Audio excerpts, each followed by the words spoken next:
jóg pour aar suñu démocratie. loolu moom du affaire politique du affaire dara. mais c'est citoyen. jërëjëf président alors Cheikh Tidiane 5 chefs d'accusation la ñu teg ci ndoddu Babacar Fall. 5 juróom. benn bi di acte de nature à compromettre la sécurité publique. diffusion de fausses nouvelles.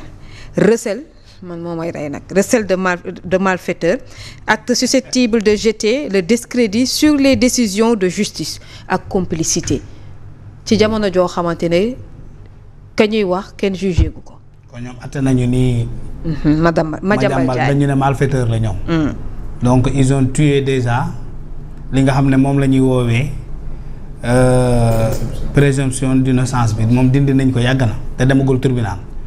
Madiambal rek démb rek maa ngi koy attaqué yi metti mais là il vient de me donner raison. démb maa ngi wax quelque part ne. au début bu ñu koy jàpp bokk naa ci ñi wax ne dañ ko jaay doole bokk naa ci ñi remercier demam parce que devant l'injustice nga fipp droit lay doon loolu la gars yi doon wax partout bu ñu nekk à l'opposition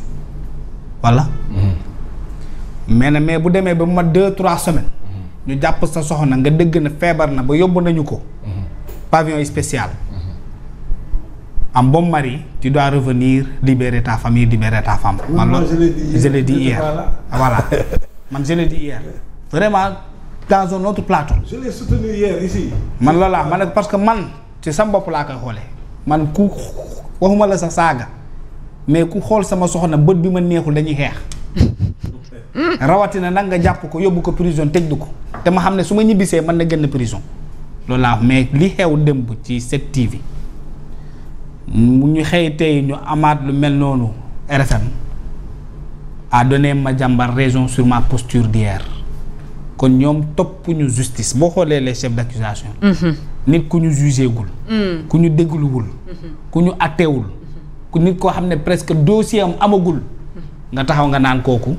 yow criminel nga bandi nga saay-saay nga ak loolu atte ko ba teg mais je pense que policiers yi bind yi dañoo jàngul droit daa des parce que il est très facile de d'écrire des chefs d'accusation mais prenons li nga xam ne moom la ñu toppee ki nga xam ne moom mooy Maïmouna Ndour par exemple atteinte à la sûreté de l'État atteinte à l'autorité de la justice gis nga Fatima on est en train de jouer avec ce pays te loolu warul way l'article 72 du code pénal dafa wax ne constitue des crimes et délits contre la sûreté de l'État les actes de nature à compromettre l'indépendance du pays Maïmouna Ndour daa def lu mel est-ce que Madiambal daal def lu mel noonu ñu yokku ci ne ou l'intégrité du territoire ñaari ñi ñu ci tudd Madiambal ou Maïmouna Ndour Faye ou Babacar dañoo def lu mel noonu ñu ne à la sécurité intérieure ou extérieure de l'État article 72 du code pénal boo demee à l'article 73 parce que loolu mu ngi déparé de l'article 72 à l'article 97 du code pénal yi nga xam ne moom la ñuy viser nii tey naan ba man di xaw ma ndox la xaw ma sum la xaw ma lan teg ko ci ay journalistes articles yooyu la ñuy viser boo jëlee l'article 73 ñu ne nit ki mu nekk en intelligence avec une puissance étrangère en vue de l'amener à compromettre des hostilités contre le Sénégal ou à porter atteinte à l'intégrité du territoire l'intégrité territoriale waaye lii la ñu gars yi wax lu ñuy toppee ay journalistes lii nit sañ na ko toppee ay journalistes ba koy mën a te Lamine est-ce que nit xalaat na Maïmouna Ndour poser lu mel nii ba ñu jël arme de pointe di ko yóbbu dans son organe de presse pour l'arrêter alors boo ko woowoon téléphone dara nekk tu suspends cette production là billahi la dame allait suspendre l'émission boo ko woowoon rek téléphone. mais la preuve. récemment bi mu waree def émission ak ambassadeur bu Israël su ma juumulee mais dañoo arrêté émission mais dafa arrêté émission bi mu jeex mais lan moo fi jar ñu jël di ko malmené voilà. mais tu prends une arme de pointe 11 gendarmes ba takk masque. sol kagul xaw ma. yor arme boo xam ne xool naa ko xoolaat ko nit ki dafa am lii munition la xaw ma roof ko ci arme bi taxaw tiim ay techniciens pour ñu suspendre rek benn YouTube wala leneen comme si c'était un organe de presse où on avait des terroristes à l'intérieur là fii la ñu nguur gi yóbbu moo tax xam nga ni départ Macky Sall bi dafa baax am na benn côté bu positif parce que dafa révéler lu bari dafa révéler ne Macky Sall était un démocrate ndexete par rapport moo tane woon ñii. un peu d'auteur. ah mais moo ëppoon ñi auteur c'est pas la même chose moo leen gënoon a jug moo leen gënoon a kawe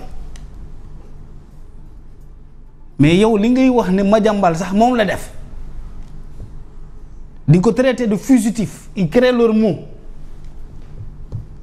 lu tax on ne parle pas de réfugiés politiques Abdoulaye Wade a été réfugié politique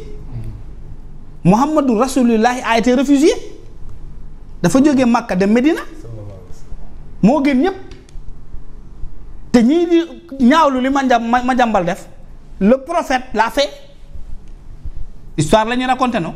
combien de présidents ont connu cette pratique politique là pourquoi il nous faut un droit pour reconnaître des actes donc Thiès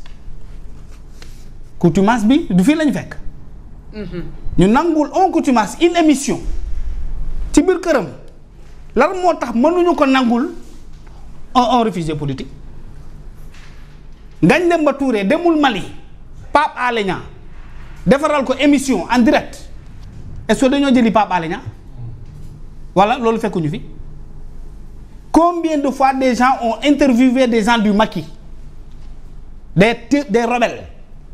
def ak ñoom ay émission bu ñu delloo ci ginnaaw. bu ñu delloo ci ginnaaw en 2005. ah voilà fii la ñu fekkoon. mais loolu est-ce que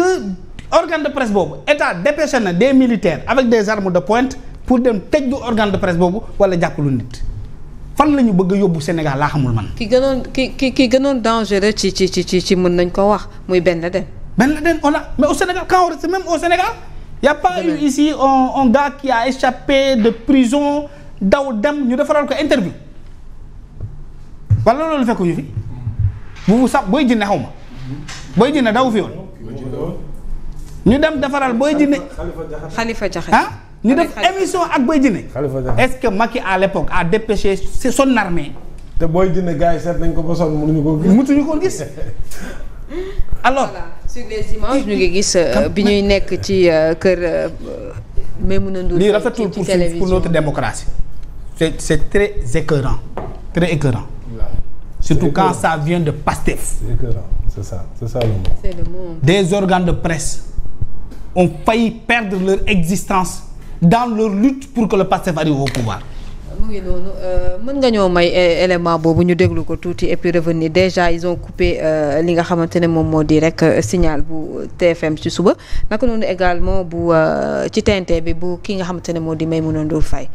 as bu fekkee baax na rek mën nañ koo déglu. suñuy mbokk suñuy wëllëre muy groupe D-Media nga xam ne ci li fi xewoon ci fan yi ñu